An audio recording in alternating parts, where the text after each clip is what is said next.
Supreme court ने कहा है कि दिल्ली एनसीआर में पटाखों की पूरी तरह से बैन लगाना व्यावहारिक नहीं है। दिल्ली से पहले इस मामले पर हुई सुनवाई में कोर्ट ने साफ कहा कि ऐसा प्रतिबंध लागू करना लगभग असंभव है, क्योंकि लोग अक्सर नियमों का उल्लंघन करते हैं। मुख्य न्यायाधीश बी.आर. गवई और जस्टिस विनोद चंद्रन की बेंच ने ग्रीन पटाखों के निर्माण और बिक्री से जुड़ी याचिकाओं पर फैसला सुरक्षित रख लिया है।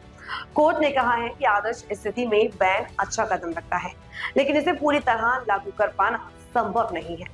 वहीं केंद्र और दिल्ली एनसीआर के राज्यों की ओर से पेश सॉलिसिटर जनरल तुषार मेहता ने कहा कि बच्चों को त्योहार मनाने से नहीं रोकना चाहिए।